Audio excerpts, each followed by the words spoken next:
Hello दोस्तों, UP classes में आपका स्वागत है। आज आपकी क्लास होगी जिसमें हम लोग पढ़ेंगे थर्मल स्ट्रेस या फिर टेम्परेचर स्ट्रेस क्या होता है, इसके बारे में सारी चीजें जानेंगे और बहुत सारी चीजें इस वीडियो में हम लोग जानेंगे। जैसा कि मैंने बताया कि थर्मल स्ट्रेस या फिर बोला जाता है टेम्परेचर स्ट्रेस, तो इसके बारे में जानेंगे। जिसे हिंदी में क्या बोला जाता है, उष्मीय प्रतिबल, क्या बोला जाता है, उष्मीय प्रतिबल या फिर तापीय प्रतिबल बोला जाता है। इसके बारे में हम लोग आज अच्छे तरीके से जानकारी प्राप्त करेंगे कि ये क्या होता है, इसका यूजेस कहाँ करते हैं, इसका फार्मूला क्या होता है। इन सारी चीजों के बारे में आज हम लोग इस क्लास में डिस्कस करेंगे। तो चलिए फिर दोस्तों, हम लोग डिस्कस करना शुरू करते हैं। अब देखिए क्या होगा। जैसा कि आप लोग जानते हैं, मैं जानता हूँ कि हम लोग क्या करें, यूपी पॉलिटेक्निक का थर्ड सेमेस्टर जो है एमओएम मैकेनिक्स ऑफ मटेरियल का ये लेक्चर है। और ये लेक्चर आपका जो है, ये मुझे लगता है संभवतः थ्योरी का लास्ट लेक्चर होगा। फर्स्ट चैप्टर का सिंपल स्ट्रेस एंड स्ट्रेन का जो थ्योरी है, थ्योरी का लास्ट लेक्चर है। और इसको हम लोग बहुत ही धांसू तरीके से पढ़ेंगे और जानेंगे, एक एक टर्म के बारे में अच्छे तरीके से हम लोग जानेंगे। अगर जिन दोस्तों ने आपका आपका स्ट्रेस और स्ट्रेन नहीं पढ़ा है, उसको पहले जाकर पढ़ के आएंगे, तब आने के बाद ये चीज आपका थर्मल स्ट्रेस एंड स्ट्रेन आपको अच्छे तरीके से समझ में आएगा। अगर आपको स्ट्रेस एंड स्ट्रेन आपको पढ़ना है तो आप जाएंगे, मेरी पिछली वीडियो है इसी पर बनी हुई है, जाकर उसको आप लोग देख लीजिएगा। तो ठीक है दोस्तों, अब हम लोग शुरू करते हैं कि आपका थर्मल स्ट्रेस एंड स्ट्रेन क्या होता है। उसको शुरू करने से पहले मैं आपके यहाँ तीन फिगर बनाऊंगा और आपको उसमें से बताना होगा कि कहां पर थर्मल स्ट्रेस अर्थात उष्मीय प्रतिबल कहां पर होगा और कहां पर उष्मीय प्रतिबल नहीं होगा। जैसा कि इसके पहले मैं बता चुका हूं कि प्रतिबल क्या होता है। जब हम लोग क्या करते हैं, किसी बॉडी पर फोर्स लगाते हैं, क्या प्रतिबल को मैं एक बार और डिफाइन करना चाहता हूं कि जब हम लोग किसी बॉडी पर फोर्स लगाते हैं तो उस बॉडी के जो कण होते हैं, मॉलिक्यूल्स होते हैं, उसके अंदर के अणु परमाणु होते हैं, वे क्या करते हैं, वो उस बाहरी बल के विरोध में एक बल को लगाते हैं। उस बल को ही हम लोग क्या बोलते हैं, प्रतिबल बोलते हैं, क्या बोलते हैं, स्ट्रेस बोलते हैं। तो ठीक है, यहाँ पर ठीक ऐसे ही हम लोग थर्मल स्ट्रेस के बारे में हम लोग जानकारी प्राप्त करें। तो सबसे पहले मैं आपकी यहाँ पर हेडिंग डाल देता हूं, क्या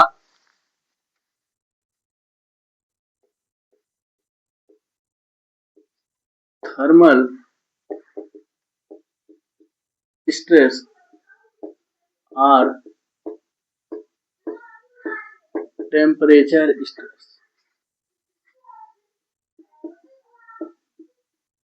जिसे हिंदी में क्या बोला जाएगा, उष्मीय या उष्मीय या तापीय प्रतिबल, क्या बोला जाएगा, उष्मीय या फिर तापीय प्रतिबल आपका क्या होता है, जैसे कि thermal stress and temperature stress. जैसे कि मैं आपको यहाँ पर तीन फिगर बनाता हूं। फर्स्ट फिगर में देखिए, ये आपकी एक छड़ है जिसका डाया कुछ इस प्रकार है। जैसे ये छड़ जो है आपकी गोलाकार है या फिर हम बोल सकते हैं सिलेंडर के आकार की है। ठीक है, इसको हम लोग इधर से फिक्स कर देते हैं। और क्या होता है, और एक ऐसी छड़ है जिसको हम दोनों साइड से क्या करते हैं, दोनों एंड से फिक्स कर देते हैं। दोनों एंड से हम लोग क्या करेंगे, फिक्स कर देंगे।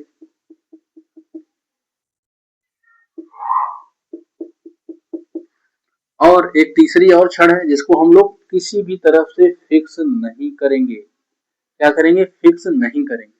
अब हम लोग क्या करते हैं, मान लीजिए कोई छड़ है, यहाँ पर तीन छड़े हैं, बस फिगर बना देता हूं, figure A B and C.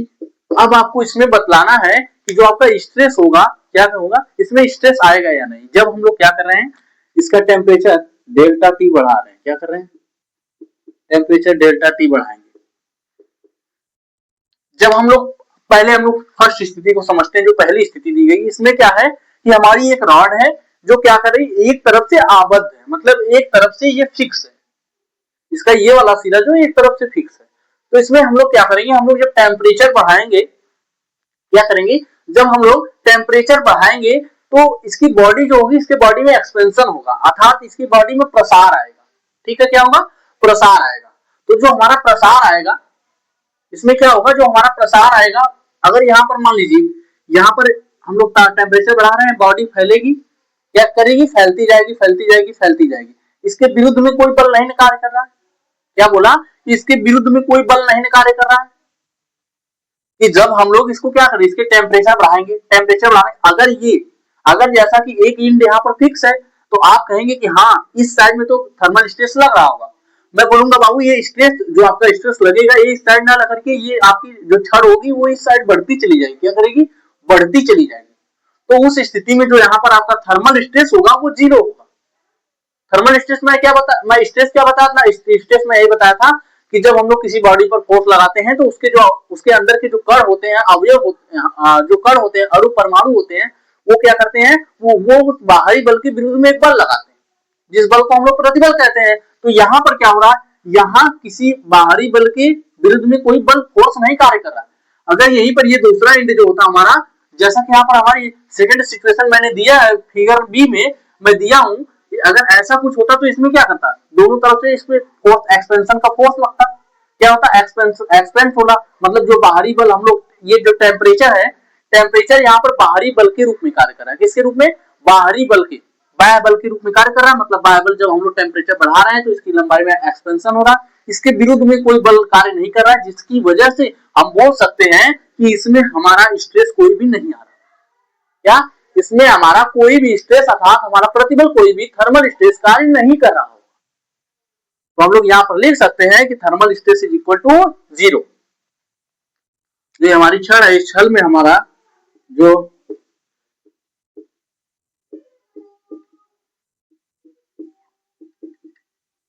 Zero हो जाएगा। ये क्यों जीरो हो रहा, आप लोग जान ही रहे, क्योंकि अगर ये दोनों एंड होता, दोनों एंड से अगर ये फिक्स होता तो अगर हम लोग जो टेम्परेचर बढ़ाते तो दोनों तरफ क्या फैलने का कोशिश करता। इसके जो अणु परमाणु इसके अंदर के कण है, इसके विरुद्ध में क्या करते, जो टेम्परेचर है टेम्परेचर के विरुद्ध में एक बल लगाते। क्या करते, विरुद्ध में इसके बल लगाते, तो वो के हमारा क्या होता, थर्मल स्ट्रेस होता। अब हम आते हैं सेकंड सिचुएशन। हमारी सेकंड सिचुएशन में क्या है कि हमारी ये छड़ है, क्या है हमारी ये छड़ है और दोनों सिरों से फिक्स है। क्या है, हमारी छड़ दोनों सिरों से फिक्स है। जब हमारी छड़ यहां पर दोनों सिरों से फिक्स है तो इस स्थिति में हम लोग क्या करेंगे, जब हम लोग टेम्परेचर इसका बढ़ाएंगे, क्या करेंगे, हम लोग इसका टेम्परेचर बढ़ाएंगे तो हमारी छड़ क्या करेगी, बाहर की तरफ एक्सपेंड होने का क्या करेगी, बाहर की तरफ एक्सपेंड होगी, मतलब बाहर की तरफ इसमें एक्सपेंशन प्रसार होगा। लेकिन प्रसार क्यों, जब इसमें हमारा प्रसार होगा, क्या टेम्परेचर हमने बढ़ाया और ये जो हमारी बॉडी है, मतलब ये हमारी छड़ जो है, हमारी बार जो है, इस बार में हमारा क्या होगा, वृद्धि होगी। क्या होगी, वृद्धि होने का प्रयास होगा। और वहां पर बल का रोल कौन निभा रहा है, जो हमारा टेम्परेचर है, टेम्परेचर बढ़ा रहा है तो इसमें क्या, बाहर की तरफ भी फोर्स कार्य करेगा, मतलब इसमें एक्सपेंशन आएगा। लेकिन यहाँ पर क्या होगा, यहाँ पर ये जो हमारी जो इसके जो एंड है ये फिक्स है। क्या है, एंड फिक्स है। तो इस स्थिति में ये जो एंड है इसके विरुद्ध में एक बल कार्य करेगा, मतलब जो हमारा टेम्परेचर लग रहा था, टेम्परेचर बाहर की तरफ एक्सपेंड करेगा, तो इस स्थिति में इसमें अंदर की तरफ एक बल कार्य करने लगेगा। किधर, अंदर की तरफ एक बल कार्य करने लगेगा। तो इस स्थिति में जो हमारा थर्मल स्ट्रेस डेवलप होगा, तो ये ऐसी स्थिति है कि इसमें हमारा थर्मल स्ट्रेस डेवलप होगा। मतलब कि थर्मल स्ट्रेस में क्या बताया था कि जब हम लोग इसका टेम्परेचर बढ़ा रहे हैं, क्या करें, टेम्परेचर बढ़ा रहे हैं, तो उस स्थिति में दोनों सिरे फिक्स है, तो ये बाहर की तरफ क्या करेगा, बाहर की तरफ एक्सपेंस मतलब प्रसारित होने के लिए क्या होगा, प्रसार होने का प्रयास करेगा। लेकिन इसमें क्या हो रहा है, इसमें प्रसार नहीं हो, इसके विरुद्ध में एक बल कार्य कर रहा है, जो बाहरी एंड दोनों फिक्स हैं, दोनों विरुद्ध में इसके बल कार्य कर रहे हैं। तो उस स्थिति में हम बोलेंगे कि इसमें जो एक है थर्मल स्ट्रेस डेवलप हो रहा है, थर्मल स्ट्रेस डेवलप। वो थर्मल स्ट्रेस किस साइड में डेवलप हो रहा है, अंदर की तरफ। क्या, अंदर की तरफ हमारा थर्मल स्ट्रेस डेवलप हो रहा है। तो इस स्थिति में हम लोग लिख सकते हैं कि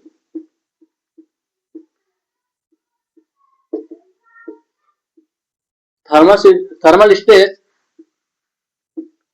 इज नॉट इक्वल टू 0। मतलब ये ऐसी स्थिति होगी जिसमें कि हमारा थर्मल स्ट्रेस डेवलप होगा, इसमें हमारा थर्मल स्ट्रेस 0 नहीं आएगा। उसके बाद एक और सिचुएशन देखते हैं, जो तीसरी सिचुएशन आपकी केवल छड़ है, ना किसी मतलब ना इस सिरे से ना ही इस सिरे से, किसी भी सिरे से ये फिक्स नहीं है, मतलब आबद्ध नहीं है। तो उस स्थिति में क्या करेंगे, हम लोग इसका टेम्परेचर बढ़ाएंगे। टेम्परेचर बढ़ाने पर देखेंगे कि इसकी लंबाई में वृद्धि होता जाएगा और इसको और उसके विरुद्ध में कोई बल कार्य नहीं कर रहा है। क्या कर रहा है, और इसके विरुद्ध में कोई अंदर की तरफ या बाहर की तरफ कोई बल कार्य नहीं कर रहा है। जो डेल्टा टी है, मैं बार बार बोल रहा हूं, यहाँ पर क्या फोर्स का रोल निभा रहा है, क्या किसका रोल निभा रहा है, फोर्स का रोल यहाँ पर निभा रहा है। क्या कर रहे हैं हमने क्या डेल्टा टी टेम्परेचर बढ़ाया है इसमें, और ये हमारी बॉडी है, मान लीजिए कोई छड़ है, और इस छड़ में क्या कर रहे हैं, टेम्परेचर बढ़ाने के बाद हम लोग देखेंगे प्रसार होने लगेगा, क्या होगा, प्रसार होगा। और इसके विरुद्ध में जब हमारा कोई बल कार्य नहीं कर रहा है तो उस स्थिति में हम लोग बोल देंगे कि यहाँ पर हमारा जो थर्मल स्ट्रेस हो रहा है, थर्मल स्ट्रेस न के बराबर, मतलब न ही डेवलप हो रहा है। तो यहाँ पर लिख सकते हैं कि इस स्थिति में हमारा thermal stress is equal to 0। तो हमने क्या किया, मैंने आपको 3 सिचुएशन दिया, 3 सिचुएशंस में से हमें पता चला कि केवल एक ऐसी सिचुएशन है, क्या केवल एक ही ऐसी सिचुएशन है जिस सिचुएशन में हमारा थर्मल स्ट्रेस 0 नहीं हो रहा है, मतलब कि जो आपका ऊष्मीय प्रतिबल है वो उस स्थिति में इसमें डेवलप हो रहा है, इस क्षण में डेवलप हो रहा है। तो अब हम इसको परिभाषित कैसे करेंगे, क्या करेंगे, अब हम इसको परिभाषित कैसे करेंगे वो मैं आपको परिभाषित करके बतलाऊंगा। इसी के आधार पर हम इसको क्या करेंगे, इसी के आधार पर हम लोग इसको परिभाषित करेंगे अच्छे तरीके से। तो मैं इसको मिटाता हूं और परिभाषित करके वहां बतलाता हूं।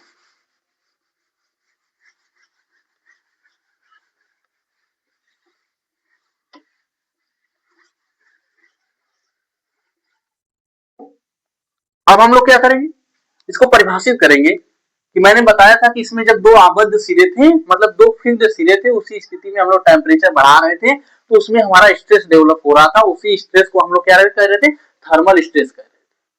तो मैं बताऊंगा कि मैं यहां पर लिखूंगा, जो आपकी थ्योरी जो लिखूंगा कि जब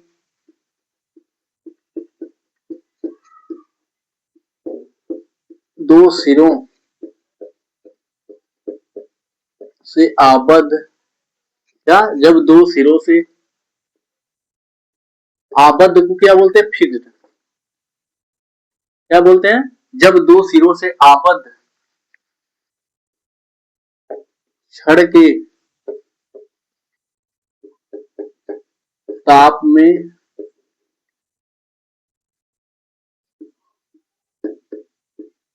वृद्धि करते हैं, क्या करते हैं, ताप में वृद्धि करते हैं, तो उसमें उत्पन्न क्या, तो उसमें उत्पन्न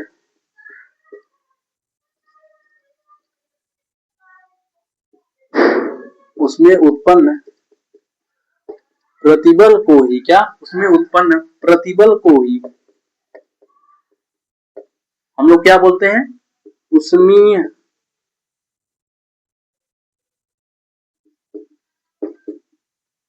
ऊष्मीय प्रतिबल कहते हैं।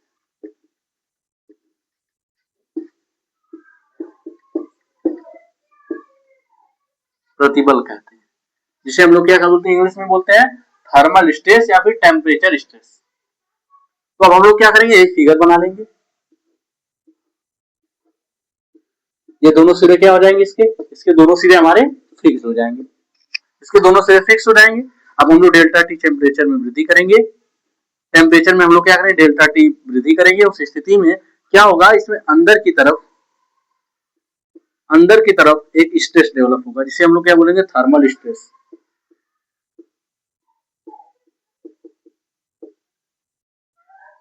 क्या बोलेंगे हम लोग, थर्मल स्ट्रेस या फिर टेम्परेचर स्ट्रेस।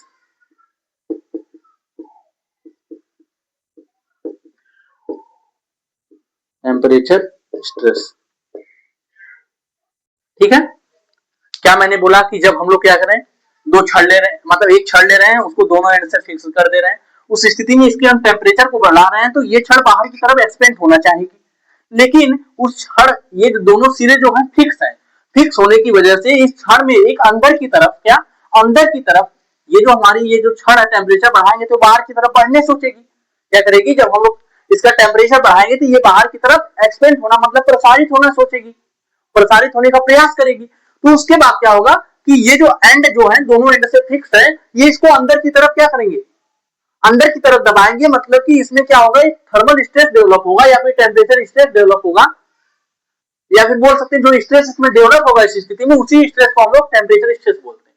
तो मैं यहां पर लिखा हूं कि जब दो सिरों से आबद्ध मतलब फिक्स्ड, क्या जब दो सिरों से आबद्ध छड़ के ताप में, क्या छड़ के ताप में वृद्धि करते हैं, तो क्या किया हमने, जो इसका टेम्परेचर है, टेम्परेचर में हम लोग क्या करते हैं, वृद्धि करते हैं।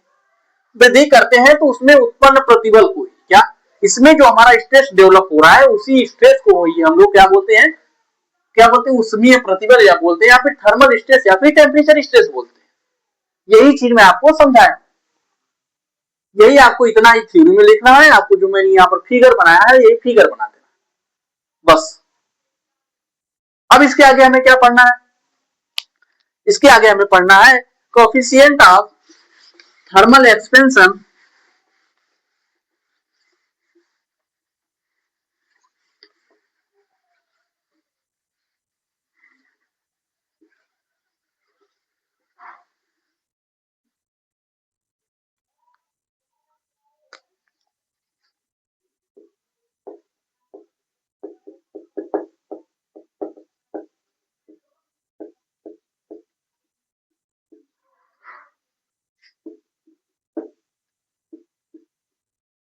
coefficient of thermal expansion or temperature expansion or linear expansion होता है, or linear expansion, जिसे हिंदी में क्या हम लोग बोलते हैं, उष्मीय प्रसार गुणांक, उष्मीय या फिर क्या उष्मीय या रेखीय प्रसार गुणांक, रेखीय प्रसार गुणांक क्या बोलते हैं, उष्मीय या फिर रेखीय प्रसार गुणांक हमारा क्या होता है इसके बारे में, मतलब कि कोएफिशिएंट ऑफ, क्या कोएफिशिएंट ऑफ थर्मल एक्सपेंशन और लीनियर एक्सपेंशन, मतलब कि हिंदी में बोलते हैं उष्मीय या फिर रेखीय प्रसार गुणांक हमारा क्या, क्या उष्मीय प्रसार गुणांक या फिर रेखीय प्रसार गुणांक हमारा क्या होता है, इसके बारे में हम लोग जानेंगे। जैसा कि मैं बताऊं कि इसे हम लोग अल्फा से व्यक्त करते हैं, और अब मैं इस पे एक फॉर्मूला लिख रहा हूं, जो फॉर्मूला हमारा होगा delta l upon delta T. क्या होगा, delta l upon delta T. अब हम लोग इसको परिभाषित करना चाहेंगे कि हमारा कोएफिशिएंट ऑफ, क्या हमारा कोएफिशिएंट ऑफ थर्मल एक्सपेंशन या फिर क्या लीनियर एक्सपेंशन क्या होता है, इसको हम लोग परिभाषित करना चाहेंगे। ये तो मैंने फॉर्मूला लिख दिया, अब मैं इसी फॉर्मूले के आधार पर इसको परिभाषित करके आप लोगों को बतलाऊंगा इसको परिभाषित कैसे किया जाता है। मैं बोल दूं यदि यल बराबर 1 मीटर या 1 सेंटीमीटर, 1 सेंटीमीटर तथा delta T is equal to 1 अंश सेल्सियस, तो इस स्थिति में अल्फा क्या हमारा हो जाएगा, alpha is equal to delta l upon 1 alpha is equal to delta l, यही हमारा आ जाएगा। क्या हो जाएगा, alpha is equal to delta l आ जाएगा। तो इस स्थिति में हम लोग इसको इसके आधार पर परिभाषित करेंगे, क्या करेंगे, परिभाषित कैसे करेंगे कि हमने क्या करा है, हम बोलेंगे कि एकांक लंबाई की छड़, क्या एकांक लंबाई की छड़ का ताप एक अंश, क्या एकांक लंबाई की छड़ का मतलब, एकांक लंबाई का मतलब 1 सेंटीमीटर, जैसे यहाँ पर हमने यहाँ पर सेंटीमीटर यूनिट ले लिया, तो वहां पर हम लोग क्या करेंगे, यूनिट नहीं लेंगे, हम लोग परिभाषित कैसे करेंगे, बोलेंगे एकांक लंबाई की छड़ का ताप 1 अंश सेल्सियस बढ़ाने पर, क्या एकांक लंबाई की छड़ का ताप 1 अंश सेल्सियस पर बढ़ाने पर उसकी लंबाई में जो वृद्धि होती है, क्या उसकी लंबाई में जो वृद्धि होती है वो रेखीय प्रसार गुणांक के बराबर होती है। अब मैं आपको एक एक चीज प्रूव करके बता रहा हूं, उसमें क्या बोल रहे हैं, मैं बोल रहा हूं एक एकांक लंबाई मतलब 1 सेंटीमीटर लंबाई की छड़ ले रहे हैं, एकांक लंबाई की छड़ का तापांतर मतलब उसका जो ताप है, टेम्परेचर है, उसके टेम्परेचर में 1 अंश सेल्सियस की क्या कर रहे हैं, वृद्धि कर रहे हैं। एकांक लंबाई की छड़ है, उसके टेम्परेचर में 1 अंश सेल्सियस की वृद्धि कर रहे हैं। तो उस स्थिति में उसमें जो क्या, उसमें जो लंबाई में वृद्धि हो रही है, जो आपकी छड़ है, उस छड़ की लंबाई में जो वृद्धि हो रही है, लंबाई में जो वृद्धि हो रही है डेल्टा एल मान लेते हैं, वो लंबाई में वृद्धि किसके बराबर होती है, रेखीय प्रसार गुणांक या फिर ऊष्मीय प्रसार गुणांक अल्फा के बराबर होती है। किसके बराबर होती है, रेखीय प्रसार गुणांक या फिर ऊष्मीय प्रसार गुणांक अल्फा के बराबर होती है। इतनी चीज समझ आई। मैं बोला कि सबसे पहले हम लोग फार्मूला लिख देंगे, alpha is equal to delta L upon delta T. जैसा कि ये डेल्टा एल जो है हमारी लंबाई में एक तरह से विकृति हो जाएगा, और डेल्टा एल अपॉन एल हमारी लंबाई में जो विकृति हो जाएगी, और डेल्टा टी हो जाएगा टेम्परेचर हो जाएगा, अल्फा हमारा क्या होगा, रेखीय प्रसार गुणांक होगा। उसके बाद हम लोग क्या करेंगे, एक एक करके हम इसको परिभाषित करके अब अच्छे तरीके से लिख करके बताएंगे। जैसा कि मैंने यहां पर पहले समझा दिया कि हमने क्या किया कि alpha is equal to delta L upon delta T, ये हमारा फॉर्मूला होता है, इसको याद करना आपको पड़ेगा। उसके बाद जब परिभाषित करना होगा तो उसकी मैं ट्रिक बताऊंगा अच्छे तरीके से, कैसे परिभाषित करना है, बहुत आसान है। हम क्या करेंगे, यदि हम लोग क्या करते हैं इसी फॉर्मूले में, यदि एल बराबर 1 सेंटीमीटर या 1 इकाई ले लेते हैं, उसके बाद तथा डेल्टा टी में 1 अंश सेल्सियस टेम्परेचर में वृद्धि कर दे रहे हैं, क्या करें, टेम्परेचर में वृद्धि कर दे रहे हैं, तो उस स्थिति में हम क्या बोलेंगे, डेल्टा एल के जगह 1 रख दिया, डेल्टा टी के जगह 1 रख दिया, तो उस स्थिति में हमारा alpha is equal to delta L क्या हो जाए, अल्फा जो हमारा डेल्टा एल के बराबर आ जाए। हम लोग इसको परिभाषित करेंगे कि एकांक लंबाई की छड़ के टेम्परेचर में, क्या, एकांक लंबाई के छड़ के टेम्परेचर में या फिर ताप में 1 अंश सेल्सियस, क्या, 1 अंश सेल्सियस के वृद्धि करने पर उसकी लंबाई में जो वृद्धि होती है, जो छड़ के टेम्परेचर में जब वृद्धि हो रही, क्या, जब हम लोग मान लीजिए ये हमारी छड़ है, एकांक लंबाई है इसकी, अब हम लोग इसके टेम्परेचर में डेल्टा टी मान लीजिए, इसमें हम लोग क्या करेंगे, 1 अंश सेल्सियस की वृद्धि कर रहे हैं, कितने की, 1 अंश सेल्सियस की हम लोग वृद्धि कर रहे हैं। इस स्थिति में हमारी लंबाई में कुछ प्रसार होगा, क्या होगा, लंबाई में हमारी प्रसार होगा, मान लीजिए लंबाई हमारी इतनी बढ़ गई और इसको हम लोग डेल्टा एल बोल देते हैं, तो उस स्थिति में हमारी जो डेल्टा एल हमारी लंबाई होगी ना, वो लंबाई रेखीय प्रसार गुणांक या फिर ऊष्मीय प्रसार गुणांक अल्फा के बराबर होगी, जैसा कि आपके सामने ये दोनों दिख रहा है। इतनी चीज आपको समझ में आई। अब मैं इसको एक एक करके परिभाषित करके बता रहा हूं।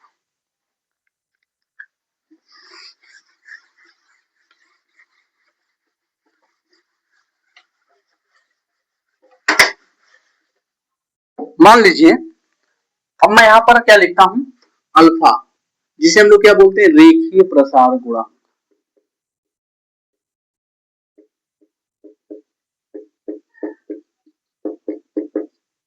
रेखीय प्रसार गुणांक इसे अल्फा से व्यक्त करते हैं, is equal to delta L upon L into delta upon delta T. ये हमारा क्या हो गया, ये हमारा जो है फार्मूला, इसको हमें याद रखना होगा।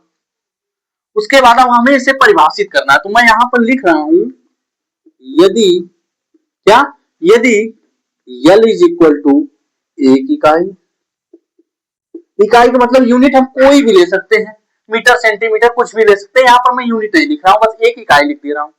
उसके बाद तथा delta T is equal to 1 अंश सेल्सियस।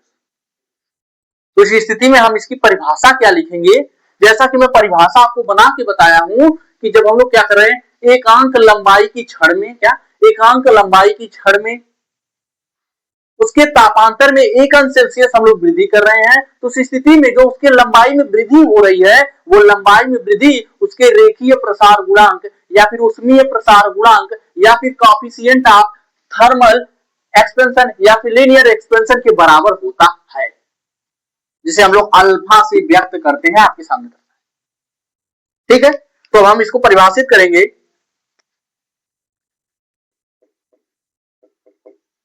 एकांक लंबाई, अब यहाँ पर इसको फार्मूले को यहाँ पर एक बार और लिख दे रहा हूं, तो इस स्थिति में हमारा अल्फा हो जाएगा डेल्टा एल के बराबर होगा। किसके बराबर होगा? डेल्टा एल के बराबर इस स्थिति में हमारा अल्फा हो जाएगा। हमारा जो अल्फा होगा वो डेल्टा एल के बराबर हो जाएगा। तो इस स्थिति में हम लोग लिखेंगे एकांक लंबाई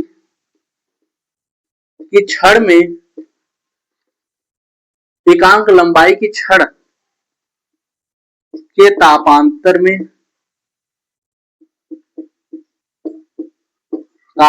में एक अंश सेल्सियस की वृद्धि करने पर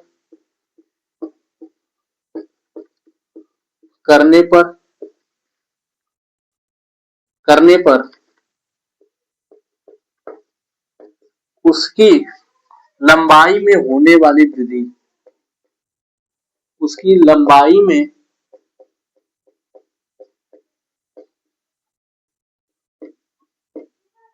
होने वाली वृद्धि, उसकी लंबाई में वृद्धि हो, जो हमारी लंबाई में वृद्धि कितना है?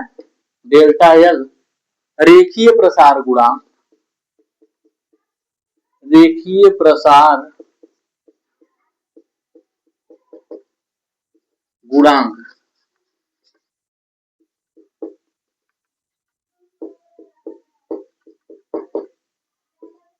रेखीय प्रसार गुणांक अल्फा के बराबर होती है, बराबर होती है। मैं क्या बताया? पहले मैंने फार्मूला लिखा कि रेखीय प्रसार गुणांक का फार्मूला क्या होता है? अल्फा बराबर डेल्टा एल अपान एल अपॉन में डेल्टा टी। उसके बाद मैंने इसको परिभाषित करने बताया कि मैं इसको परिभाषित कैसे कर सकता। इसको मैं परिभाषित करते हुए बताया कि बाबू क्या करना, जो लंबाई होगी 1 इकाई ले लेना, मतलब एल बराबर 1 इकाई हो गया, टेम्परेचर 1 अंश सेल्सियस ले लेना, उस स्थिति में इसको परिभाषित करना। परिभाषित कैसे करना? कि एकांक लंबाई की छड़ में क्या, कि एकांक लंबाई की छड़ के तापांतर में 1 अंश सेल्सियस की वृद्धि करने पर, एकांक लंबाई की छड़ के तापांतर में 1 अंश सेल्सियस की वृद्धि करने पर उसकी लंबाई में जो वृद्धि हो रही, क्या उसकी लंबाई में जो वृद्धि हो रही है, मतलब हमने माना यहाँ पर डेल्टा एल वृद्धि हो रही है, वो रेखीय प्रसार गुणांक अर्थात ऊष्मीय प्रसार गुणांक अल्फा के बराबर होती है, जैसा कि यहाँ पर दिखाया गया, अच्छे तरीके से आपको करके बताया गया। मैं यहाँ पर परिभाषा एक बार देख लेता हूं कि एकांक लंबाई की छड़ के तापांतर में 1 अंश सेल्सियस की वृद्धि करने पर, कितने? 1 अंश सेल्सियस की वृद्धि करने पर उसकी लंबाई में होने वाली वृद्धि डेल्टा एल, क्या उसकी लंबाई में जो वृद्धि हो रही है डेल्टा एल, वो रेखीय प्रसार गुणांक अल्फा, अल्फा यहां पर है, अल्फा के बराबर होती है। इतनी चीज आपको समझ में। अब एक चीज इसमें एक नोट हमें करना है, एक चीज हमें नोट करना है। मैं यहाँ पर नोट लिख देता हूं पहले, फिर उसको समझाता हूं, समझाने के पश्चात लिख दूंगा। क्या होता है इसमें, जैसे कि आपकी कुछ छड़ें होती हैं, क्या होती है? जैसे कि आपकी छड़ हो गई, कोई अलग अलग धातुओं की छड़ होती हैं, तो उन धातुओं में जिस धातु का मान, मतलब जिस धातु का अल्फा का मान, मतलब रेखीय प्रसार गुणांक का मान जितना अधिक होता है, क्या जिस धातु के रेखीय प्रसार गुणांक अल्फा का मान जितना अधिक होता है, उस धातु में उतनी ही अधिक वृद्धि होती है। क्या होती है? उतनी ही अधिक वृद्धि होती है। जैसा कि मैं आपको यहाँ पर एक एग्जांपल लेता हूं और आपको समझाता हूं। आपकी एक छड़ है, एक ब्रास की छड़ है, एक मान लीजिए ब्रास, और एक आपकी स्टील की छड़ है। क्या है? स्टील की छड़ है। तो इस स्थिति में हम लिख दे देते हैं अल्फा बी बड़ा होगा अल्फा एस से, मतलब कि ब्रास में जो अल्फा का मान है, रेखीय प्रसार गुणांक का मान है, वो ज्यादा है, और पीतल में जो अल्फा, मतलब स्टील में जो आपका ये रेखीय प्रसार गुणांक का मान है, वो कम है। तो उस स्थिति में क्या होगा, जब हम लोग इसमें डेल्टा टी टेम्परेचर में वृद्धि करेंगे, क्या करेंगे? डेल्टा टी टेम्परेचर में वृद्धि करेंगे, तो हम एक चीज पाएंगे कि जो मतलब अल्फा का मान, जैसे कि ब्रास हमारी जो हमारी पीतल है इसमें अल्फा का मान अधिक है, तो उस स्थिति में इसमें जो वृद्धि होगी, इसकी लंबाई में जो वृद्धि होगी वो ज्यादा होगी। और जो हमारी स्टील है इसमें अल्फा का मान इससे कम है, तो उस स्थिति में इसमें जो लंबाई की वृद्धि होगी वो ब्रास से कम होगी। तो इस स्थिति में हमें इस चीज से हमें एक ही निष्कर्ष मिल रहा है क्या, इसको हम लोग मान लीजिए delta L S delta L B से।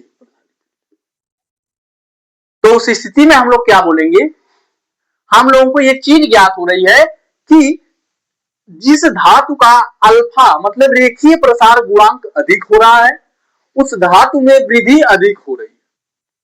तो हम लोग यहां पर एक नोट लिखेंगे, क्या करेंगे, नोट लिखेंगे कि जिस धातु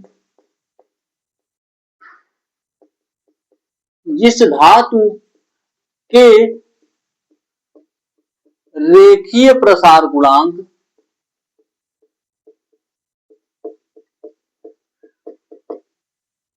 रेखीय प्रसार गुणांक का मान अधिक होता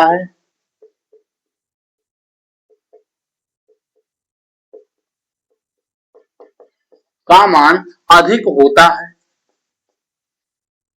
इसका मान जिस धातु के रेखीय प्रसार गुणांक का मान अधिक होता है उस धातु में प्रसार उतना ही अधिक होता है। क्या होता है, उस धातु में जो प्रसार होता है वो उतना ही अधिक होता है। इतनी बात आप सभी लोगों को समझ में आ गई होगी। और यहां पर एक चीज हम लोग और ज्ञात कर लेते हैं, जो हमारा ये वाला फॉर्मूला निकला है, इस फॉर्मूले से हम लोग ये भी तो प्राप्त कर सकते हैं, delta l is equal to alpha, क्या, delta l is equal to alpha l into delta t. जो यहां पर डेल्टा एल है ये लंबाई में वृद्धि है, छड़ की लंबाई में वृद्धि है। क्या हो गई, छड़ की लंबाई में वृद्धि है। इतनी सारी चीजें आप लोगों को समझ में आ गई होंगी। अब हम आगे चलते हैं, क्या चलते हैं, अब हम लोग इसके आगे चलते हैं और एक एक चीज जानते हैं।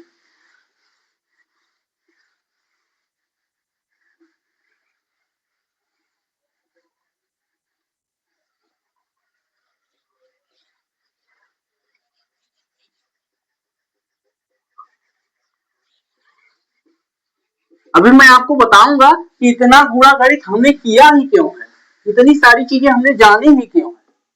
अब हम लोग निकालेंगे यहां पर थर्मल स्ट्रेन, क्या, थर्मल स्ट्रेन मतलब उष्मीय विकृति,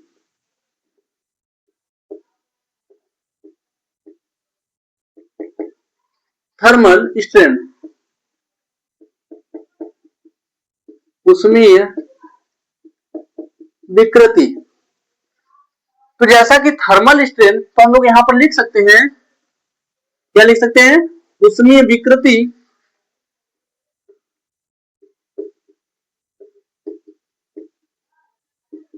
उष्मीय विकृति को हम लोग किससे व्यक्त करते हैं, थर्मल। तो इसको हम लोग ईटी से, जैसे कि विकृति को हमने ई से व्यक्त करते हैं तो इसको हम लोग किससे व्यक्त करेंगे, ईटी, मतलब कि थर्मल स्ट्रेन उष्मीय विकृति। ये क्या हो जाएगी, डेल्टा यल अपान यल। जैसा कि इसके पहले हमने देखा है कि जो हमारा delta l is equal to था alpha l into delta t था, जहां में डेल्टा टी टेम्परेचर था या टेम्परेचर में वृद्धि, और उसके बाद यल उसकी छड़ की लंबाई थी, अल्फा उसका रेखीय प्रसार गुणांक या फिर क्या था, उष्मीय प्रसार गुणांक था। तो यहां पर हम लोग इस मान को, डेल्टा एल के मान को यहां रखते हैं, तो alpha l into delta T, यहां पर नीचे एल से यल चला गया, तो ये आ जाएगा ET is equal to ET का मतलब क्या होता है, क्या हमारा थर्मल स्ट्रेन आ जाएगा। तो ये आ जाएगा अल्फा इंटू डेल्टा टी। ये हमारा थर्मल स्ट्रेन का फार्मूला आ गया। किसका? थर्मल स्ट्रेन का फार्मूला आ गया। जब हमारा थर्मल स्ट्रेन का फार्मूला आ गया तो अब हम लोग इसके बाद क्या कर सकते हैं, थर्मल स्ट्रेस याद कर लेते हैं। क्या? थर्मल स्ट्रेस, थर्मल स्ट्रेस जिसे हम लोग हिंदी में क्या बोलते हैं, हिंदी में बोलते हैं उष्मीय प्रतिबल। तो इसे हम लोग किससे व्यक्त करते हैं, सिग्मा से व्यक्त करते हैं। तो जब हम लोग प्रतिबल को किससे व्यक्त करते हैं, सिग्मा से। तो इसको हम लोग किससे व्यक्त कर ले रहे हैं, इसको हम लोग व्यक्त करेंगे सिग्मा टी से व्यक्त करेंगे। तो हमारा हो जाए ई इंटू क्या, ई इंटू ई टी। अगर ये चीज आपको समझ में ना आई हो तो मैं आपको समझा देता हूं कि जो हमारा प्रतिबल होता है ई, हमारा जो प्रतिबल सिग्मा होता है वो विकृति ई के समानुपाती होता है। क्या हमारा जो प्रतिबल सिग्मा होता है विकृति ई के समानुपाती होता है अकॉर्डिंग टू हुक्स लॉ, इसके हुक के नियम के अनुसार। और इसके बाद क्या होता है, सिग्मा बराबर E into capital E into small e, जहां पर स्मॉल ई हमारा क्या होता है, मॉडुलस ऑफ इलास्टिसिटी, प्रत्यास्था मापांक या फिर यंग मापांक होता है ई। और यहाँ पर जो हमारा स्मॉल ई है ये हमारी विकृति होती है, और जो सिग्मा हमारा होता है प्रतिबल होता है। तो वही तो मैं लिखा हूं कि जो यहाँ पर थर्मल, तो उस स्थिति में हमारा क्या हो जाएगा, थर्मल स्ट्रेस मतलब उष्मीय प्रतिबल इज इक्वल टू ई। ई हमारा क्या है, ई यहाँ पर क्या है, जो हमारी धातु होगी उसका क्या होगा, मॉडुलस ऑफ इलास्टिसिटी। क्या होगा, मॉडुलस ऑफ इलास्टिसिटी, या फिर प्रत्यास्था मापांक बोलेंगे, यंग मापांक बोलेंगे ई को। और यहाँ पर हमारा जो ईटी है, ईटी हमारा क्या हो जाएगा, थर्मल, क्या हो जाएगा, थर्मल स्ट्रेन मतलब उसमें विकृति हमारी है। तो उस स्थिति में हमें थर्मल स्ट्रेन का मान क्या, अल्फा इंटू डेल्टा टी लिखा, ई अल्फा इंटू डेल्टा टी। तो इस स्थिति में हमारा फार्मूला ये, हमने क्या क्या जाना, हमें एक डेल्टा एल का फार्मूला मिला, दूसरा उष्मीय विकृति का फार्मूला मिला जो कि हमारा क्या है, ET is equal to alpha into delta T. क्या, ET is equal to alpha into delta t. उसके बाद हमें क्या, थर्मल स्ट्रेस मतलब उष्मीय प्रतिबल का फार्मूला मिला सिग्मा टी। क्या, sigma T is equal to E into alpha into delta T, जिसमें कि हमारा सिग्मा टी आपका क्या है, थर्मल स्ट्रेस या फिर उष्मीय प्रतिबल है, और आपका ई है प्रत्यास्था मापांक है या फिर मॉडुलस ऑफ इलास्टिसिटी है। अल्फा क्या है, अल्फा हमारा रेखीय प्रसार गुणांक, क्या है, रेखीय प्रसार गुणांक, जहां पर, तथा डेल्टा टी हमारा टेम्परेचर में वृद्धि, हर की टेम्परेचर में जो वृद्धि की जाएगी वो। इतनी सारी चीजें आप लोगों को जान लेनी है और इसको याद कर लेनी है, अपने दिमाग में रख लेनी। उसके बाद अब हम लोग क्या जानेंगे, अब हम लोग जानेंगे एक एक चीज अच्छे तरीके से और जानेंगे, जो चीज हमें जाननी है ये सारी चीज आप लोग नोट करते जाएंगे। अब हम लोग जानेंगे इसमें यहां पर थर्मल एक्सपेंशन, क्या, थर्मल स्ट्रेस के बारे में जाना, इन कंपोजिट बार।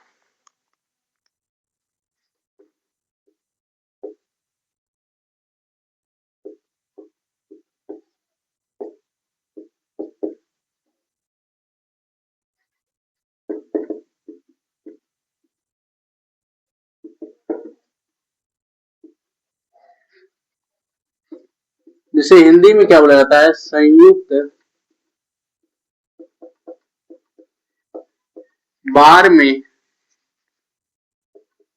उष्मीय प्रतिबल, संयुक्त बार में उष्मीय प्रतिबल, क्या हो गया, संयुक्त बार में उष्मीय प्रतिबल। तो इसके लिए मैं एक फिगर बनाता हूं,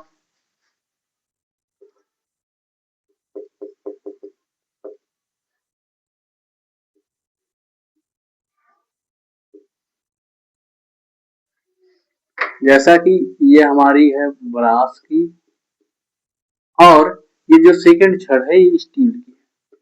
कैसा है, जो पहली छड़ है वो ब्रास की है और सेकेंड स्टील की है।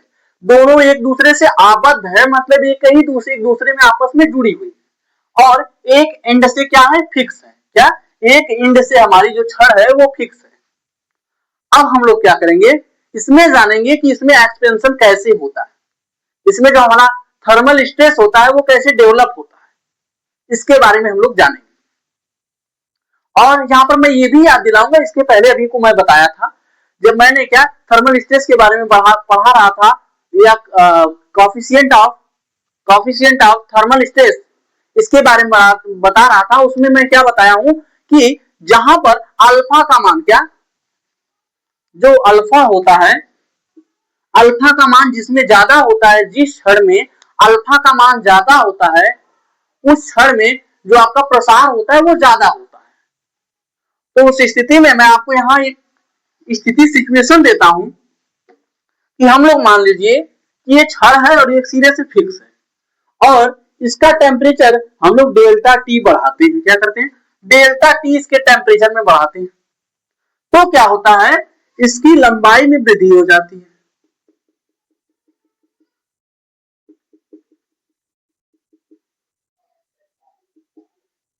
और इसकी भी लंबाई में वृद्धि हो जाती है।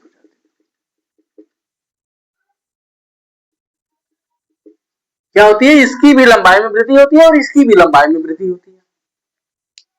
और एक चीज और यहां पर ध्यान रखना होता है, जो अल्फा बी होता है वो अधिक होता है अल्फा एस से। मतलब कि आपका जो रेखीय प्रसार गुणांक या फिर ऊष्मीय प्रसार गुणांक या फिर coefficient of linear equation, linear expansion जो आपका होता है वो क्या है, वो ब्रास वाला अधिक है। क्या, रेखीय प्रसार गुणांक जो ब्रास का है वो अधिक है, किससे, स्टील से। क्या है, स्टील से। तो इसके पहले मैं आपको ये बताया था एक चीज, जब मैं ये पढ़ा रहा था तो आपको ये बताया था कि जिस क्षण का क्या, जिस क्षण का कोएफिशिएंट ऑफ लीनियर एक्सपेंशन या फिर रेखीय प्रसार गुणांक जितना अधिक होता है उस क्षण में उतनी ही अधिक वृद्धि होती है, अर्थात उस क्षण का एक्सपेंशन उतना ही अधिक होता है।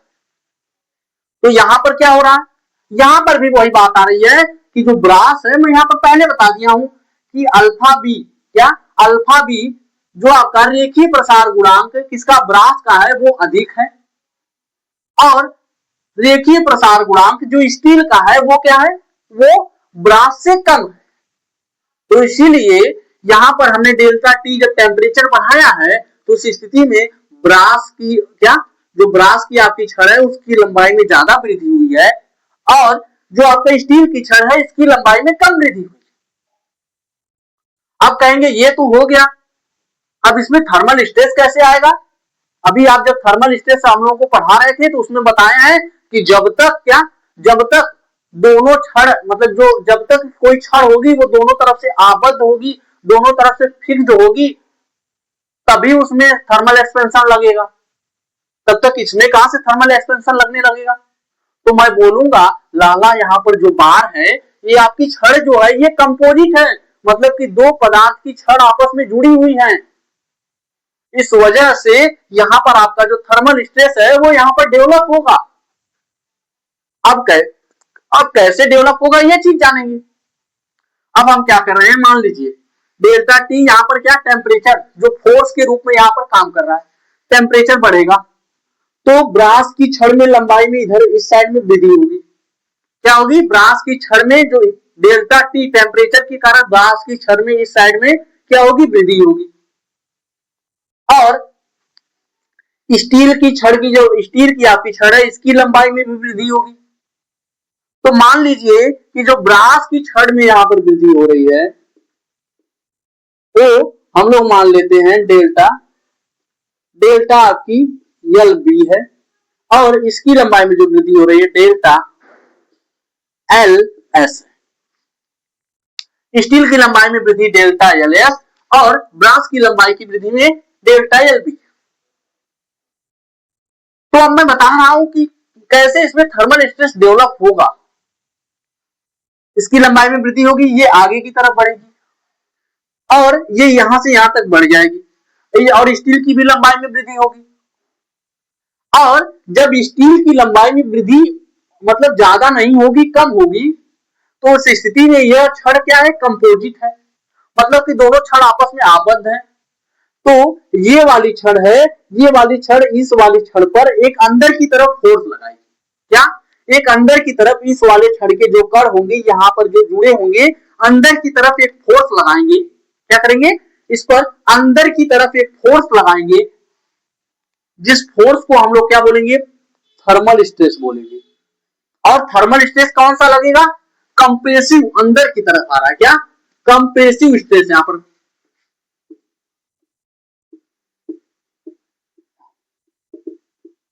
Compressive thermal stress.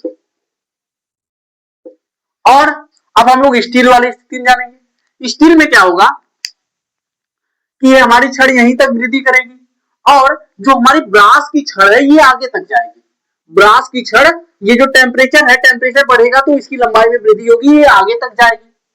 तो ये क्या करेगी, ये जो स्टील, जो आपकी स्टील की छड़ है, स्टील की छड़ पर एक इस साइड में मतलब बाहर की तरफ एक फोर्स लगाएगी। क्या करेगी, एक बाहर की तरफ इसके इसके कड़ों के द्वारा, मतलब ब्रास की छड़ के कड़ों के द्वारा, ये जो आपकी स्टील की छड़ है, इस पर एक बाहर की तरफ क्या करेगा, फोर्स कार्य करेगा। क्या करेगा, फोर्स कार्य करेगा।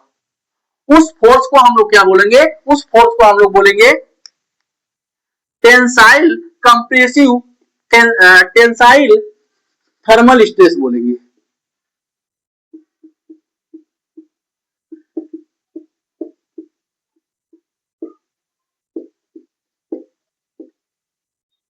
क्या बोलेंगे, टेंसाइल थर्मल स्ट्रेस बोलेंगे। यहां पर क्या हो रहा है देख लीजिए। सबसे पहले मैं बताया कि जो आपकी दो छड़ हैं और एक एंड से फिक्स है। क्या है, दो छड़ आपकी है, एक एंड से फिक्स है। ये छड़ आपस में कंपोजिट है, यानी कि हम कह सकते हैं फिक्स है, आपस में भी आबद्ध है।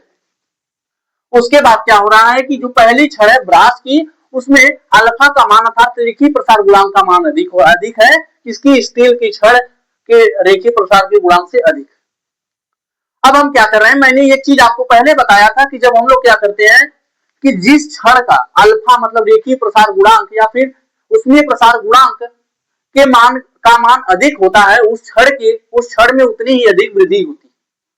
तो यहाँ पर जो ब्रास की क्षण में वृद्धि हुई ज्यादा हुई, और स्टील की क्षण में वृद्धि उससे कम। ब्रास की क्षण में जो वृद्धि हुई उसको हमने लिखा, नोट किया डेल्टा एल बी, और स्टील की क्षण में जो वृद्धि हुई उसको हमने डेल्टा एल एस से क्या किया, हमने लिखा यहाँ पर। उसके बाद हम लोग क्या करते हैं, उसके बाद हम इसका डेल्टा टी टेम्परेचर बढ़ाने की वजह से ये हो रहा है, और डेल्टा टी यहाँ पर फोर्स के रूप में मतलब बल के रूप में कार्य कर रहा है, इसकी लंबाई में वृद्धि यही कर रहा है।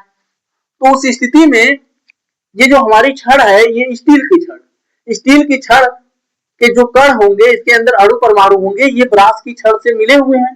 तो ये इससे ये बाहर नहीं जाने, तो अंदर की तरफ इसमें एक फोर्स लगाएंगे, इसको रोकने का प्रयास करेंगे। जो आपकी छड़ बढ़ रही है इसको रोकने का प्रयास करेंगे, मतलब इसके विरुद्ध में एक बल लगाएंगे। उसी विरुद्ध, वो जो विरुद्ध में बल कार्य करेगा उसी को हम बोलेंगे कंप्रेसिव थर्मल स्ट्रेस। क्या होगा, कंप्रेसिव थर्मल स्ट्रेस यहाँ पर डेवलप हो जाएगा।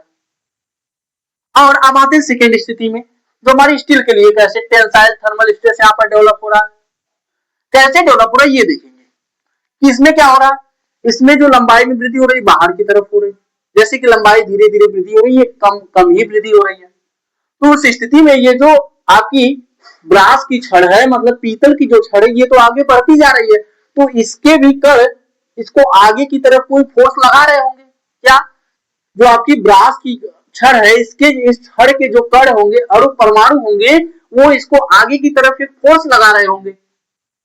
इस फोर्स को ही हम लोग क्या बोलते हैं, टेंसाइल थर्मल स्ट्रेस बोलेंगे। क्या बोलेंगे, टेंसाइल थर्मल स्ट्रेस बोलेंगे। अब मैं इसको एक एक करके अच्छे तरीके से लिख दे रहा हूं।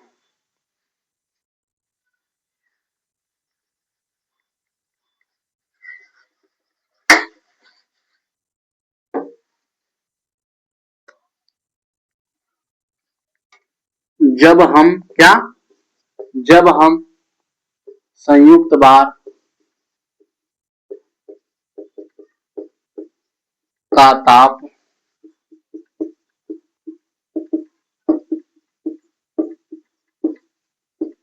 बढ़ाते हैं तो क्या करते हैं, बढ़ाते हैं तो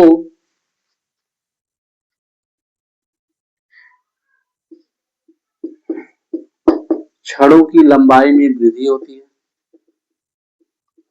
छड़ों की लंबाई में वृद्धि होती है, वृद्धि होती है, होती है। इस वृद्धि के कारण, इस वृद्धि के कारण, ये जो वृद्धि होगी इस वृद्धि के कारण ब्रास पीतल की छड़ द्वारा,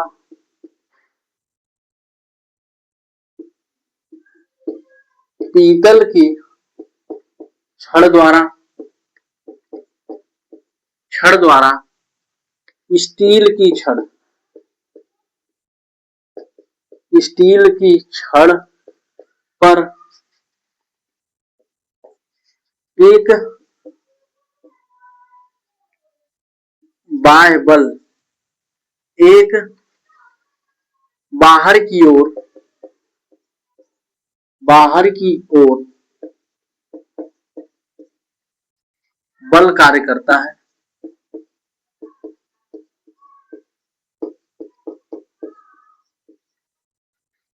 जिसे जिसे उस संपीड़न उष्मीय बल कहते हैं।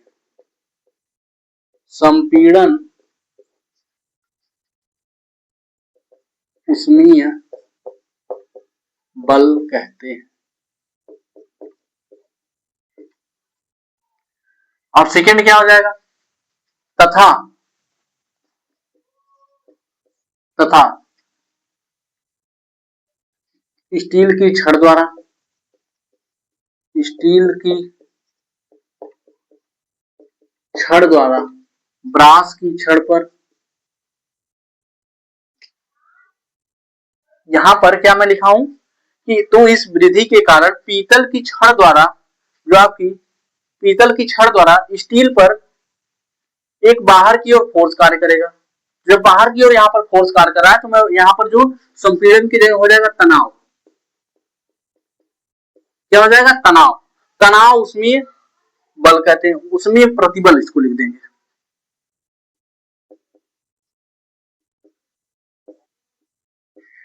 क्या लिखेंगे, तनाव उसमें प्रतिबल कहेंगे। तथा स्टील की छड़ द्वारा ब्रास की छड़ पर, ब्रास की छड़ पर, अब किसके द्वारा, जो स्टील की छड़ हमारी नीचे वाली है ब्रास की छड़ पर किधर, अंदर की ओर एक बल कार्य करेगा। किधर, अंदर की ओर एक बल कार्य करेगा, जिसे संपीड़न उष्मीय प्रतिबल कहते हैं। प्रतिबल कहते हैं। अब मैं एक एक चीज यहां पर जो लिखा हूं वो आपको सही तरीके से बताता हूं कि जब हम लोग संयुक्त बार के ताप को बढ़ाते हैं, क्या डेल्टा टी इसके टेम्परेचर में वृद्धि करते हैं, तो छड़ की लंबाई में वृद्धि होती है। क्या होती है, दोनों छड़ की लंबाई में वृद्धि हो गई। तो इस वृद्धि के कारण पीतल की छड़ द्वारा, इस वृद्धि जो हो रही है पीतल की छड़ मतलब ब्रास की छड़ है, इस छड़ के द्वारा स्टील की छड़, इसकी छड़ आपकी जो स्टील की छड़ है, स्टील की छड़ पर एक बाहर की ओर, क्या, एक बाहर की ओर एक फोर्स, एक बल कार्य करता है, जिसे हम लोग क्या बोलते हैं, तनाव उष्मीय प्रतिबल कहते हैं। क्या, टेंसाइल थर्मल स्ट्रेस कहते हैं, तनाव उष्मीय प्रतिबल कहते हैं, जो बाहर की तरफ बल कार्य करता है। उसके बाद मैं क्या लिखा, तथा स्टील को छड़ द्वारा, क्या, जो स्टील आपकी है स्टील पर छड़ द्वारा ब्रास की छड़, स्टील की छड़ द्वारा, मान लीजिए स्टील की छड़ है, उसके द्वारा ब्रास की छड़, ये जो आपकी ब्रास की छड़ है इस पर अंदर की ओर, क्या, इस पर अंदर की ओर एक बल कार्य करेगा, जिसे हम लोग संपीड़न उष्मीय प्रतिबल कहेंगे। तो क्या, स्टील आपकी ये छड़ है, ये यहां तक बढ़ेगी लेकिन ये ज्यादा बाहर तक नहीं बढ़ पाएगी, इसी वजह से इसके कण जो होंगे ये इससे आपस में जुड़े हैं, तो इसको अंदर की तरफ एक फोर्स लगाएंगे, जिस फोर्स को हम लोग बोलते हैं संपीड़न, उसमें प्रतिबल बोलते हैं। इतनी चीज आपको समझ में आ। उसके बाद हम लोग यहाँ पर एक फॉर्मूला लिख लेते हैं अलग अलग, यहाँ पर नीचे न जगह बचने की वजह से मैं यहाँ पर फॉर्मूला आपका लिख दे रहा हूं। हम लोग लिख सकते हैं जो आपका डेल्टा एल बी, इसमें लिखेंगे alpha B into L into delta T. जहां पर अल्फा बी हमारा, डेल्टा एल बी क्या है, हमारी ब्रास की छड़ में जो लंबाई हुई है वो किसके बराबर है, ब्रास की छड़ के रेखीय प्रसार गुणांक अल्फा बी, तथा इसकी पूरी लंबाई एल थी, और इसके जो टेम्परेचर में वृद्धि की गई थी वो डेल्टा टी की गई थी। उसके बाद अब हम लोग क्या करते हैं, अब हम लोग यहां पर डेल्टा एल एस, मतलब जो हमारी स्टील की छड़ थी इसकी लंबाई में जो वृद्धि हुई थी उसका फार्मूला लिखेंगे, तो उसका फार्मूला हो जाएगा delta alpha S into L into delta T. Alpha S क्या हो जाएगा, डेल्टा एल एस मतलब स्टील की लंबाई में वृद्धि, रेखीय प्रसार गुणांक इसका स्टील का, इंटू एल लंबाई इंटू डेल्टा टी। ये आपका हमारा क्या हो जाएगा, फार्मूला हो जाएगा। दो फार्मूले हमें इसमें मिले, इसको अच्छे तरीके से हमें याद कर लेना है। ये फार्मूले पीछे से ही बन के आ रहे हैं, बस यहाँ पर थोड़ा सी टर्म जो है चेंज कर दिए गए। जैसा कि इसके पहले फार्मूला आया था डेल्टा एल, लंबाई में जो वृद्धि थी alpha l into delta T, तो यहाँ पर इसमें क्या याद करना, इसमें क्या याद करना, इसमें बस ब्रास के लिए यहाँ पर हो गया, ये यहाँ पर स्टील के लिए, तो ये तो फार्मूला बन ही सकता है। तो इतनी सारी चीजें आपको इसमें याद रखनी होंगी। अब मैं आगे आपको एक और चीज बताता हूं, आगे क्या करता हूं, एक और चीज बताता हूं।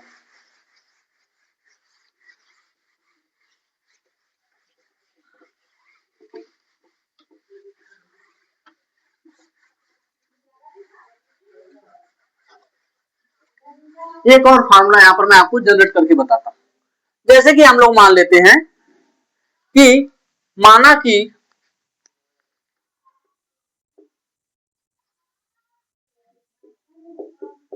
माना पीतल में विकृति, पीतल में उत्पन्न विकृति को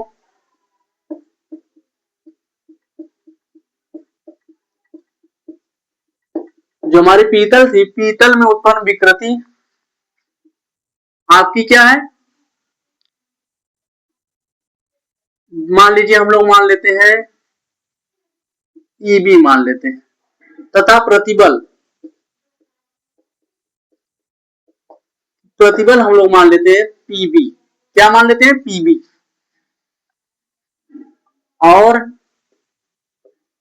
और स्टील में क्या, स्टील में उत्पन्न विकृति को ईएस मान लेते हैं, तथा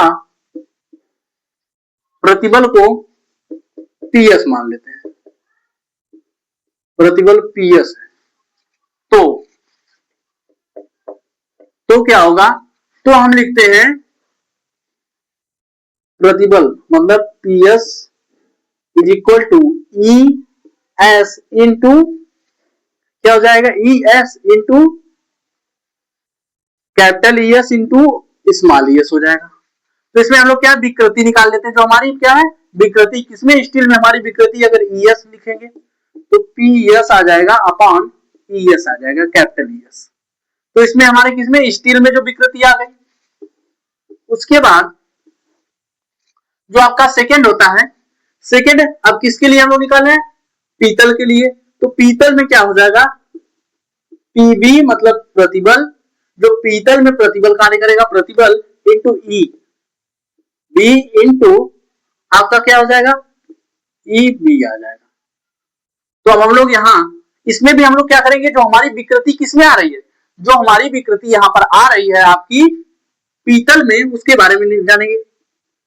EB इज इक्वल टू हमारी क्या हो जाएगा, PB अपॉन कैपिटल EB। दो चीज यहाँ पर आ गई। अब मैं आपको एक रिलेशन यहाँ पर यहाँ पर एक रिलेशन बताता हूं, एक रिलेशन बताता हूं। जो आपका रिलेशन क्या होगा, PS upon ES plus PB upon EB upon capital E रहेगा, capital EB is equal to alpha, आपका क्या हो जाएगा, आपका हो जाएगा डेल्टा T, अल्फा नहीं होगा डेल्टा T, कोष्टक में आ जाएगा अल्फा B अल्फा S। और अब इसका बीच में जो ये लगा हुआ है, ये जो चिन्ह लगा हुआ है, इसका मान क्या होता है, इसका मतलब ये होता है कि इसमें से जो बड़ा होगा मतलब कि अगर अल्फा बी है, अगर अल्फा बी बड़ा होगा तो उस स्थिति में alpha B minus alpha S हो जाएगा। अगर यहां पर अल्फा यस बड़ा होगा तो alpha S minus alpha B हो जाएगा। इसका मतलब यही है कि बड़े में से छोटे को घटाना होगा। क्या होगा, इसका मतलब ये जो बीच में चिन्ह आपका बना हुआ है, इसका मतलब यही होता है कि बड़े में से छोटे को घटाना होगा। यही आपका फॉर्मूला होगा। आप कहेंगे कि ये फार्मूला आप कहां से ला दिए, क्या कहेंगे, कहेंगे आप ये फार्मूला कहां से ला दिए। तो मैं अभी आपको बताऊंगा कि जो हम लोग इसके पहले हमने एक फार्मूला निकाला था, जो आपका स्ट्रेन का निकाला था, ES is equal to alpha into delta T. क्या कर रहे थे, अल्फा इंटू डेल्टा टी। हम लोग यही आपका क्या अगला फार्मूला निकाल रहे थे। तो वही तो है यहाँ पर किसका, यहाँ पर स्टील का जो आपका स्ट्रेस था, स्टील का स्ट्रेन जो मतलब स्टील में जो विकृति थी वो है, और यहाँ पर आपकी जो सेकेंड छड़ थी, ब्रास की छड़ थी, उसमें जो आपकी विकृति थी वो है, बराबर में डेल्टा टी मतलब जो टेम्परेचर में वृद्धि हुई थी, उसके बाद alpha B minus alpha S, या फिर alpha S minus alpha B. मतलब कि इसका यही मतलब होता है कि जिसका चिन्ह बड़ा होगा, मतलब जो बड़ा होगा बड़े में से छोटे को घटा दिया जाएगा, इसका मतलब यही होता है। तो आई थिंक ये सारी चीजें आप लोगों को समझ में आ गई हो क्या, आई थिंक मैं ये सोचता हूं कि ये सारी चीजें आप लोगों को समझ में आ गई। अब क्या करते हैं, अब चलिए, अब जब हमने अपनी क्लास को और अपने इस अध्याय को हमने खत्म ही कर लिया है,